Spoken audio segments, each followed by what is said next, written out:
Hello dear student, हमारे जय Bholenath academy में आप लोग का स्वागत है। दोस्तों आज हम लोग क्लास 12 का दोस्तों देखिए हम लोग संबंध फलन सबसे पहले संबंध के बारे में जानकारी लेंगे। दोस्तों संबंध फलन स्टार्टिंग करने जा रहे हैं। दोस्तों एकदम 1 शुरू से किया जा रहा है। दोस्तों आप लोग यहाँ से ध्यान से लग जाइए। दोस्तों आप लोग को बिल्कुल समझ में आएगा। कृपया आपसे रिक्वेस्ट है दोस्तों को आप लोग थोड़ा सा समय निकाल कर इस वीडियो को पूरा देखने की कृपा करें। दोस्तों सिर्फ आप लोग से इतना ही निवेदन है। उसके बाद हमारा वीडियो समझ में आएगा जरूर। दोस्तों हम पूरा कोशिश करेंगे समझाने की, आप लोग देखते रहिए। दोस्तों देखिए दोस्तों सबसे पहले हम लोग को संबंध फलन में क्या पढ़ना है इतना जानिए। दोस्तों जानना आप लोग को जरूरी संबंध पढ़ना है। संबंध के बारे में दोस्तों बताएंगे। ये क्वेश्चन दिए हूँ दोस्तों, इसी के अनुसार हम लोग करेंगे। इसको देखकर आप लोग ये मत समझिएगा तुरंत प्रश्नवाली करा रहे हैं, नहीं दोस्तों। ये आप लोग को इससे ही बेसिक जानकारी होगी। इसी को जानेंगे तभी आप लोग को बेसिक जानकारी होगी। देखिए दोस्तों माना तो दो समुच्चय दिया है। मान लीजिए कोई दो समुच्चय दिया है, उन समुच्चय में ए का अवयव दिया है इतना और बी का अवयव इतना। देखिए अवयव किसे कहते हैं, और देखिए मतलब कि ए समुच्चय इसका अवयव कितना है, मतलब ए समुच्चय है, इसके अवयवों की संख्या देखिए 4 है। जो कोष्टक के अंदर रहता है उसे अवयव कहते हैं। ध्यान दीजिएगा दोस्तों, इतना दिमाग में रखिएगा, उसके बाद आप लोग को परेशानी नहीं होगी। वी देखिए इसके अंदर के सभी अंकों एलिमेंट को अवयव कहते हैं। इतना समझ में आ गया दोस्तों। अब क्या करना है, दिया है दो समुच्चय। अब देखिए इन दोनों में हम लोग को क्या क्या पढ़ना है दोस्तों, आप लोग को बता दे रहे हैं दोस्तों। 1 मिनट, आप लोग को पहले चित्र बनाकर बताएंगे दोस्तों, ताकि आप लोग को जल्दी समझ में आएगा। अब दोस्तों आप लोग चित्र को देखकर ध्यान दीजिए। अब सबसे पहले हम लोग को इस संबंध के अंदर हम लोग को 3 चीज की जानकारी लेनी है दोस्तों। सबसे इंपॉर्टेंट चीज है, 3 चीज जो है उसका नाम बता रहे हैं दोस्तों। देखिए सबसे पहले हम लोग को दोस्तों जानना है प्रांत, फिर जानना है सप्रांत, फिर परिसर। प्रांत, सप्रांत, परिसर तीनों के बारे में अच्छे से जानकारी लेना है दोस्तों। इस संबंध के अंदर इसके अंदर अलग पढ़ना है, इसके बारे में बात बताया जाएगा। सिर्फ पहले एक हेडिंग को इसको पूरा पढ़ लिया जाए तो इस संबंध में हम लोग को प्रांत, सप्रांत और परिसर पढ़ना है दोस्तों। तो देखिए दोस्तों 2 अवयव दिया है, 2 समुच्चय दिया है ए और बी। इनके अवयव ये हैं और इनके अवयव ये हैं। देखिए अवयवों की संख्या इस तरह बनाकर इसको इस तरह रख दिया गया ताकि हम इन लोग का प्रतिबिंब बनाए। प्रतिबिंब का मतलब बता रहे हैं दोस्तों, हम लोग को क्या क्या पढ़ना है उसको हम तीनों लिख दे रहे हैं दोस्तों।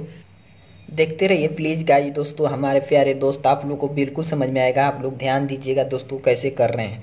अब देखिए हम लोग को क्या क्या पढ़ना है दोस्तों। यहाँ से पहले बता दें कि हम लोग को पहला क्वेश्चन जानना है प्रांत क्या होता है, फिर सप्रांत क्या होता है, परिसर क्या होता है। इसको इंग्लिश में एक डोमेन कहते हैं दोस्तों, सप्रांत को कोडोमेन कहते हैं दोस्तों, और परिसर को रेंज कहते हैं। देखिए डोमेन, कोडोमेन और रेंज के बारे में हम जानकारी लेंगे दोस्तों। देखिए सबसे पहले देखिए कैसे बनाया जाएगा। देखिए हम पहले इसका प्रतिबिंब बना दे रहे हैं दोस्तों ताकि आप लोग को तुरंत समझ में आए। देखिए दोस्तों ए का प्रतिबिंब ए से बन रहा है दोस्तों। यहाँ से देखिए ए का प्रतिबिंब ए से बन रहा है, और बी का प्रतिबिंब बी से बन रहा है, और सी का प्रतिबिंब 3 से बन रहा है, और डी का प्रतिबिंब 4 से बन रहा है। इतना समझ में, किंतु ई का प्रतिबिंब नहीं बन रहा है। इतना देखने के बाद अब कैसे पता किया जाएगा कि दोस्तों कि प्रांत कौन है। देखिए एक बार बता देंगे आप लोग को बिल्कुल समझ में आ जाएगा दोस्तों। देखते रहिए ये जो प्रांत है, ये प्रांत, इसको किसे कहते हैं प्रांत। देखिए ए के जितने अवयव हैं इन पूरे अवयवों को प्रांत कहते हैं। इतना ध्यान रखिएगा। पहले नंबर पर एक समुच्चय के कितने अवयव हैं, 4। देखिए इस प्रांत को लिख देंगे, प्रांत कितना है, 4। इतना समझ में आ गया दोस्तों। तो प्रांत में हम यहाँ पर लिख सकते थे, यहाँ प्रांत में 1, 2, 3, 4। इतना समझ में आ गया दोस्तों। आप लोग लिख लीजिएगा, हम इसको नहीं लिखेंगे, इतना आसान आप लोग को बता दिए। अब देखिए दोस्तों ए क्या है, ए मतलब ए के सभी अवयवों को प्रांत कहते हैं, और सप्रांत किसे कहते हैं दोस्तों। देखिए वी के सभी अवयवों को, देखिए वी के सभी अवयवों को सप्रांत कहते हैं। इतना समझ में आ गया दोस्तों, बिल्कुल समझ में आ गया होगा। कहीं दिक्कत दोस्तों, बिल्कुल नहीं। अब देखिए दोस्तों अब क्या किया जाएगा, परिसर रेंज क्या होता है। रेंज के बारे में आप लोग थोड़ा ध्यान से देखिएगा।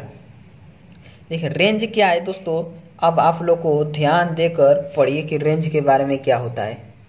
और बच गया परिसर। देखिए दोस्तों परिसर, रेंज का मतलब जिसका प्रतिबिंब बना है। ए बी के जितने अवयवों का प्रतिबिंब बना है। देखिए इससे एक का इससे प्रतिबिंब बना है, इसका जिसका प्रतिबिंब बना है उसी को रेंज कहेंगे। यानी कि रेंज में हम लिख सकते हैं, देखिए ए का प्रतिबिंब बना है, बी का, सी का, डी का, जो एक दूसरे से जुड़ा है। देखिए जो जो दूसरे से जुड़ चुका है उसी को हम कहेंगे परिसर। परिसर के अंदर थोड़ा सा लिख दे दोस्तों आप लोग को जानकारी के लिए। देखिए ए हो गया, बी हो गया, सी हो गया, डी, लेकिन ई नहीं जुड़ा है। ध्यान दीजिएगा दोस्तों, इसको मत लिख दीजिएगा क्योंकि ये जुड़ा नहीं है। यदि ये जुड़ा रहता ए के अवयव से तो हम लिख सकते थे दोस्तों, लेकिन नहीं लिखेंगे क्योंकि यह जुड़ा नहीं है। इतना समझ में आ गया दोस्तों। इसके बाद हम लोग देखिए क्या किया जाएगा। अब संबंध देखिए प्रांत, स्वप्रांत, रेंज, परिसर के बारे में प्राप्त जानकारी हो गई दोस्तों। देखिए फिर से बता दें थोड़ा सा। परिसर मतलब कि जितने अवयव जुड़े हैं एक दूसरे से बी के, उसको हम परिसर कहेंगे। परिसर जितने, देखिए ये डी तक जुड़ा है इसलिए हम डी तक लिख दिए। ई नहीं जुड़ा है इसलिए ई को छोड़ दिया गया। अब देखिए दोस्तों आगे, तो ध्यान दीजिए दोस्तों। अब समुच्चय, समुच्चय के बारे में जानकारी लेना है दोस्तों। आप लोग ध्यान से देखते रहिए समुच्चय क्या होता है। समुच्चय एक क्रॉस बी का उप समुच्चय होता है। एक क्रॉस बी का उप समुच्चय होता है। उप समुच्चय को हम बताएंगे दोस्तों उप समुच्चय क्या होता है उसके बारे में। सबसे पहले आप लोग को एक और उदाहरण देना पड़ेगा दोस्तों। उदाहरण को देखते रहिए। हम लोग को क्या क्या जानकारी लेना है। हम लोग को प्रांत, स्वप्रांत और परिसर जानकारी हो गई। अब जानेंगे संबंध क्या होता है, उसके बाद संबंध के प्रकार, उसके बाद समाप्त, उसके बाद कुछ नहीं दोस्तों, सिर्फ आप लोग इतना ही जानना है। उसके बाद हम लोग देखेंगे क्या है। दो समुच्चय, माना दो समुच्चय दिया है। यदि लिख देंगे, यदि दो समुच्चय, यदि दो समुच्चय ए बराबर 1,2,3 है तथा बी बराबर 1, बी, सी है। इतना दो समुच्चय दे दिया है दोस्तों। आप लोग ध्यान दीजिएगा। देखिए समुच्चय को कैपिटल लेटर से दर्शाया जाता है। देखिए समुच्चय है इसलिए इसे समुच्चय बोला जाता है कैपिटल अंक को, और इसको अवयव बोला जाता है। इतना ध्यान देते रहिए। छोटे छोटे चीज बताएंगे दोस्तों, आप लोग को दिक्कत नहीं होगी। आप लोग सिर्फ ध्यान से पढ़िए। देखिए उसके बाद हम लोग एक क्रॉस बी कैसे निकालेंगे इस समुच्चय का। देखिए एक क्रॉस बी निकालेंगे किसका, ए और वी दोनों का। देखिए कैसे निकलेगा। ए बराबर दिया है 1, 2, 3 और v बराबर क्या दिया है, तथा v बराबर, देखते रहिए सिर्फ आप लोग को बिल्कुल समझ में आएगा दोस्तों। b बराबर दिया है a, b, c। अब देखिए दोस्तों कैसे किया जाएगा। आप लोग को यदि समझ में नहीं आ रहा होगा तो यहाँ पे 2 चित्र बना दे रहे हैं दोस्तों। आप लोग को इससे बिल्कुल समझ में आएगा दोस्तों। अब देखिए इसमें 1 रख दें, इसमें 2 रख दें, इसमें 3 रख दें, इसमें a रख दें, इसमें b रख दें, इसमें c। ये a का a समुच्चय है, v समुच्चय। देखिए 2 समुच्चय हमने दिया था, जिस तरह चित्र बना लिया। अब देखिए इसका एक बार इससे होगा, देखते रहिए, फिर इसी का इससे, फिर इसी का इससे, ठीक हो। एक बार एक का तीनों से होगा, फिर v का भी तीनों से होगा, c का भी तीनों से होगा। तो कैसा बनेगा, एक क्रॉस b। देखिए दोस्तों आप लोग को बिल्कुल समझ में आएगा एक क्रॉस b कैसा बनेगा। देखिए इस तरह समुच्चय लगाएंगे और लिखेंगे 1, a, इस तरह लिखा जाएगा। दूसरा लिखा जाएगा a, b, तीसरा लिखा जाएगा a, c, इस तरह लिखा जाएगा। अब 2 से बनेगा। अब यहाँ पे लिखेंगे 2, a। देखिए किस तरह से दोस्तों, अब इसका इससे बनेगा, फिर इसका इससे, फिर इसका इससे, मतलब कि दोनों का तीनों का 3-3 बार बनेगा। इसी तरह इसका बनेगा दोस्तों। तो कैसे बनेगा देखिए दोस्तों। अब देखिए 2, b, फिर हो जाएगा 2, c। इतना समझ में आ गया। अब 3 से होगा तो लिखा जाएगा 3, देखते रहिए 3, a, फिर 3, 2 मतलब v दोस्तों, सॉरी, फिर 3, c। इतना समझ में आ गया दोस्तों। यहाँ से समुच्चय का इस तरह बंद कर देंगे कोष्टक लगा के। इसी को a क्रॉस v का उप समुच्चय कहते हैं। यदि आप लोग को दे दिया जाए a और v का उप समुच्चय ज्ञात कीजिए तो इस तरह बना दीजिएगा। तीनों का देखिए a के सभी अवयवों का b के सभी अवयवों से किया जाता है। इसी तरह आप लोग करेंगे। अब देखिए दोस्तों इसके बारे आगे जानकारी लेते हैं। तो हेलो गाइज, अब हम लोग को मेन इंपॉर्टेंट चीज़ जो बोर्ड में पूछा जाएगा, सिर्फ बोर्ड में दोस्तों, देखिए इसको जरूर पढ़िएगा। देखिए हम लोग को क्या क्या पढ़ना है दोस्तों। अब मेन अपने क्लास 12 के टॉपिक पर देखिए बेसिक चीज़ बता दिया, उसमें 3 चीज़ इंपॉर्टेंट थे इसलिए बताया गया है दोस्तों। उसको हल्के में मत लीजिएगा दोस्तों। इसके बाद हम लोग क्या पढ़ेंगे देखते रहिए। देखना पढ़ना है समतुल्य, स्वतुल्य पढ़ना है, स्वतुल्य पढ़ना है, सम्मित पढ़ना है और संक्रामक, तीन चीज पढ़ना है। स्वतुल्य, सम्मित, संक्रामक, तीन चीज दोस्तों याद रखिएगा ताकि आप लोग को दिक्कत ना हो आगे। देखिए दोस्तों, इसी क्वेश्चन में से आप लोग को बोर्ड के पेपर में पूछा जा सकता है दोस्तों। प्यारे दोस्त, आप लोग इसे जरूर अच्छे से पढ़ लीजिएगा दोस्तों। आप लोग को जितना हो सके उतना आसान वर्ड में बताने की कोशिश करेंगे दोस्तों। स्वतुल्य का सबसे पहले थोड़ा सा एक छोटा अर्थ बता दे रहे हैं दोस्तों। स्वतुल्य का अर्थ होता है स्वयं से तुलना। स्वतुल्य मतलब स्वयं से तुलना। इस स्वतुल्य में स्वयं से तुलना किया जाएगा दोस्तों। देखिए कैसे होगा, इसके लिए भी हम आप लोगों को उदाहरण देकर समझाएंगे तभी समझ में आएगा दोस्तों, जल्दी समझ में आ जाएगा। देखिए कैसे किया जाएगा। मान लीजिए कि ए कोई अवयव है, नहीं तो इसका सबसे पहले इसका डिफिनीशन लिख दिया जाए, उसके बाद उदाहरण दिया जाए ताकि आप लोगों को समझने में आसानी हो, तब इस तरह किया जाए दोस्तों। इस तरह प्यारे दोस्तों डिफिनीशन देख लेते हैं। डिफिनीशन क्या होगा, देखिए मान लीजिए यदि ए कोई समुच्चय है, यदि ए कोई यदि समुच्चय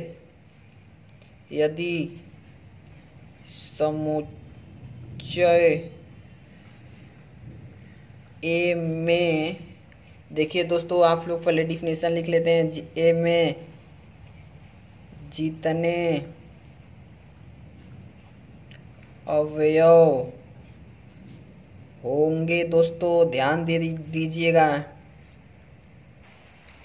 ध्यान दीजिए दोस्तों क्या डिफिनीशन है। आप लोग डिफिनीशन यदि पढ़ ले मेरे प्यारे दोस्तों तो आप लोग को बिल्कुल समझ में आ जाएगा। यदि ए समुच्चय है, यदि समुच्चय ए में जितने अवयव हैं उनका स्वयं का प्रतिबिंब होना चाहिए तभी स्वतुल्य होगा। स्वयं का प्रतिबिंब होना चाहिए तभी स्वतुल्य होगा। स्वतुल्य के लिए दोस्तों देख लीजिए, मान लीजिए कि इसके लिए आप लोग एक उदाहरण देते हैं। उदाहरण देखने के बाद बिल्कुल पक्का समझ में आ जाएगा दोस्तों, हमें विश्वास है कि जरूर समझ में आ जाएगा। यदि समुच्चय ए में दिया है, समुच्चय ए के अवयव 1, 2, 3, 4 है, तो देखिए दोस्तों स्वयं का प्रतिबिंब होना चाहिए। तो स्वयं का प्रतिबिंब कैसे बनेगा आप लोग को बता दें दोस्तों। देखिए कैसे बनेगा, आर बराबर, देखते रहिए दोस्तों, ए, ध्यान दीजिए दोस्तों, ए, 2, दोस्तों 3, और 4, होना चाहिए। देखिए दोस्तों तभी यह, उसके बाद तभी यह क्या होगा, स्वतुल्य होगा। देखिए एक का स्वयं का प्रतिबिंब एक ही होता है और 2 का स्वयं का प्रतिबिंब का मतलब वही अंक होना चाहिए। देखिए प्रतिबिंब का मतलब आप लोग समझ में आ रहा होगा दोस्तों। देखिए स्वयं का प्रतिबिंब होना चाहिए। देखिए स्वयं का प्रतिबिंब 2, होगा, 3 का स्वयं का प्रतिबिंब 3, और 4 का स्वयं का प्रतिबिंब 4, मतलब का जो समुच्चय देगा उसका स्वयं का प्रतिबिंब होना चाहिए तभी वह स्वतुल्य होगा। स्वतुल्यता के लिए आप लोग समझ गए दोस्तों। अब पढ़ेंगे हम सम्मित के बारे में दोस्तों। इसी तरह आप लोगों को आसान वर्ड में बताएंगे, पक्का बिल्कुल समझ में आ जाएगा। फिर उसके बाद आप लोग को 1-2 क्वेश्चन दिया जाएगा, आप लोग पकड़ेंगे कि ये सम्मित है कि समुच्चय क्या है दोस्तों, आप लोग बताएंगे। अब देखिए मेरे प्यारे दोस्तों, देखिए दोस्तों आप लोग को जितना हो सके उतना आसान वर्ड में बताएंगे दोस्तों, क्योंकि आप लोग को बोर्ड एग्जाम की बहुत सारा तैयारी करना है ताकि आप लोग को थोड़ा सा जल्दी समझ में आ जाए दोस्तों। अब देखिए सम्मित क्या होता है मेरे प्यारे दोस्तों। देखिए सिमेट्रिक रिलेशन कहते हैं इंग्लिश में। देखिए दोस्तों सिमेट्रिक रिलेशन क्या होता है, आप लोग देखते रहिए प्यारे दोस्तों। देखिए क्या होता है, अब आप लोग ध्यान दीजिए। यदि क्या सबसे पहले डिफिनीशन लिख लेते हैं दोस्तों, उसके बाद आप लोग को समझाएंगे। डिफिनीशन के देखने के बाद बिल्कुल समझ में आ जाएगा मेरे प्यारे दोस्त। देखिए दोस्तों इसका डिफिनीशन इससे भी आसान है दोस्तों। देखिए क्या दिया, यदि ए कामा बी बिलोंग्स बोलते हैं, बिलोंग्स आर से मतलब संबंधित है। आर से बिलोंग्स का मतलब दोस्तों आप लोग को बता दें, इसका मतलब होता है संबंधित, इसको कहते हैं belongs. A comma B belongs to R से संबंधित है तो ए कामा बी का उल्टा, मतलब ए कामा बी का उल्टा हो जाएगा बी कामा ए। ध्यान दीजिए, ए कामा बी का उल्टा मतलब इसका उल्टा B comma A B belongs to R मतलब संबंधित होना चाहिए आर से। समझ गए दोस्तों, फिर से बताते हैं। यदि ए कामा बी आर से संबंधित है तो ए कामा बी का उल्टा मतलब बी कामा ए भी संबंधित होना चाहिए आर से। बिल्कुल समझ में आ गया दोस्तों, बिल्कुल समझ में आ गया दोस्तों। अब आ जाते हैं हम लोग अपने प्रश्न पर। प्रश्न देखने के बाद ही समझ में आएगा दोस्तों।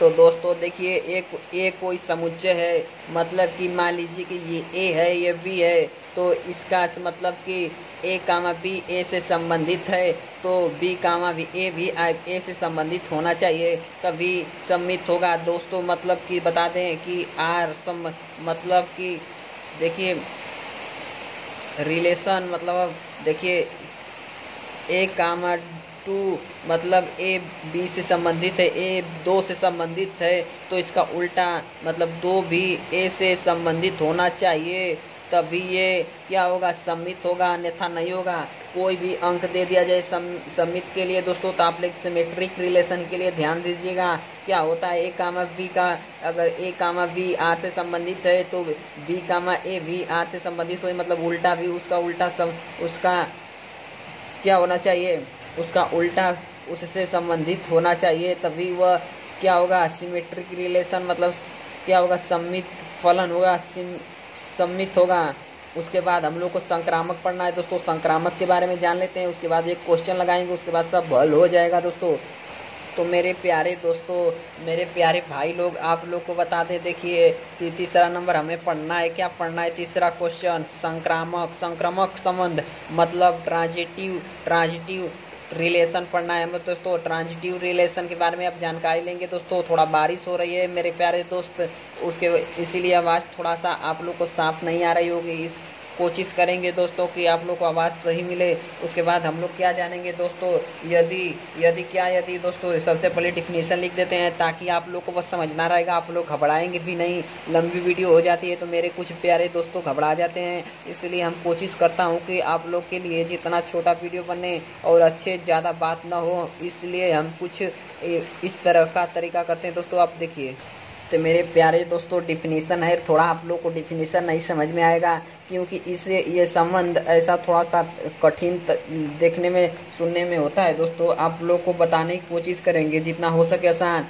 यदि ए बी सी एक संबंधित है किससे, ए से, मतलब ए के अवयव कितने हैं, मतलब ये कोई बड़ा समुच्चय है। समुच्चय का मतलब समझ में आ रहा होगा दोस्तों, ये एक समुच्चय है जिसके अवयवों की संख्या ए बी सी है, मतलब है, तो ए बी से मतलब ए कामा बी आर में है, मतलब आर मतलब रिलेशन मतलब संबंधित है, ए कामा बी आर से संबंधित है। संबंधित मतलब बिलांग्स मतलब होता है संबंधित दोस्तों, इसको बिलांग्स बोलते हैं। ए कामा बी आर से संबंधित है और बी कामा सी भी आर से संबंधित है, तो इन दोनों का अंतिम वाला मतलब इनका देखिए ए और सी संबंधित होना चाहिए आर से, मतलब कि इसका अंतिम वाला अवयव संबंधित होना चाहिए आर से, तभी वह सम्मित होगा, अन्यथा सम्मित नहीं होगा। यदि ए कामा बी मतलब ए बी सी कोई अवयव है समुच्चय ए के, तो ए कामा बी संबंधित है आर से और बी कामा सी भी आर से संबंधित है, तो इनका अंतिम वाला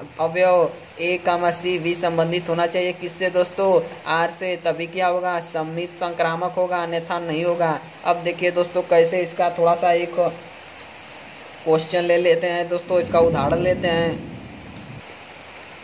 मान लीजिए कि ए कोई समुच्चय है जिसके अवयवों की संख्या 1, 2, 3 है। देखिए तो इसका रिलेशन बनाएंगे, मतलब कि देखिए संबंध, इसका जब रिलेशन बनाएंगे तो क्या होगा दोस्तों, ए कामा बी मतलब ए कामा 2 और 2 कामा 3 और मतलब ए संबंधित है बी, ए संबंधित है 2 से और 2 संबंधित है किससे, 3 से, तो इन तीनों का अंतिम वाला मतलब इसका और इससे संबंधित होना चाहिए। ए कामा 3 होगा तभी क्या होगा, संक्रामक होगा, अन्यथा नहीं होगा दोस्तों। इतना बिल्कुल समझ में आ गया। अब आप लोग को उदाहरण देके सम्मित, संक्रामक और स्वतुल्य के बारे में पहचानने के लिए देंगे। देखते हैं दोस्तों आप लोग पहचान पाते हैं कि नहीं। अगर पहचान लेंगे दोस्तों तो बिल्कुल आप लोग को डिफिनीशन समझ में आ गई होगी। तो दोस्तों हम एक क्वेश्चन दे रहे हैं दोस्तों, देखिए आप लोग समझ पा रहे हैं कि नहीं। तो देखिए ये क्वेश्चन है दोस्तों, आप जल्दी लिखें दोस्तों। देखिए ए कोई समुच्चय है जिसके अवयवों की संख्या 1, 2, 3, 4, 5 है। अब इसमें आप लोग को सम्मित, स्वतुल्यता, सममित, संक्रामक पहचानना है। दोस्तों देखिए, आप लोग अगर ध्यान से वीडियो देखे होंगे तो समझ में आ जाएगा, यदि नहीं देखे तो एक बार और दोहरा देंगे। दोस्तों देखिए क्या बताए थे, सममित के लिए क्या बताए थे दोस्तों। देखिए स्वतुल्य के लिए सबसे 1 नंबर पर था स्वतुल्य, मतलब स्वयं का प्रतिबिंब होना चाहिए। तो देखिए इन तीनों में किसका है जो स्वयं का प्रतिबिंब है, तो ध्यान दीजिए। देखिए एक का प्रतिबिंब 2 नहीं होता है, एक ही होता है, और 2 का प्रतिबिंब 3 नहीं होता है, 2 होता है। तो देखिए यहाँ पर हमें मिल जा रहा है ध्यान से पढ़ने पर कि ए का प्रतिबिंब 1 होता है, 2 का प्रतिबिंब 2 ही होता है, 3 का प्रतिबिंब 3 और 4 का प्रतिबिंब 4, 5 इस तरह, मतलब कि यह स्वतुल्य है। यह क्या है दोस्तों, स्वतुल्य है। तो स्वतुल्य क्या है, यहाँ स्व लिख दे रहे हैं, इस तरह आप लोगों को पता चल जाएगा। और ध्यान दीजिए दोस्तों, ये क्या है, अब क्या उसके बाद क्या पढ़ते हैं, सम्मित, मतलब ए कामा बी, मतलब ए कामा बी से संबंधित है तो उसका उल्टा B comma A B R से संबंधित होगा। मतलब ए कामा बी ए आर से संबंधित है तो उसका उल्टा मतलब B comma A B R से संबंधित होना चाहिए, तभी स्वतुल्य होगा। देखिए यहाँ पर हो जा रहा है ए कामा बी, और देखिए ए कामा बी यहाँ पर देखिए दोस्तों, ये स्वतुल्य है। कैसे पता चलेगा, ए कामा बी आर से मतलब संबंधित है तो बी कामा मतलब 2 कामा ए बी आर से संबंधित है, और 3 कामा 4 ये संबंधित है। तो इनका उल्टा देखिए यहाँ पर इन संबंधित है, और देखिए 4 कामा 5 संबंधित है तो इसका उल्टा हो गया दोस्तों। तो मतलब ये सम्मित हो गया। तो सम्मित के लिए सम्मित लिख दे रहे हैं दोस्तों, ध्यान दीजिएगा।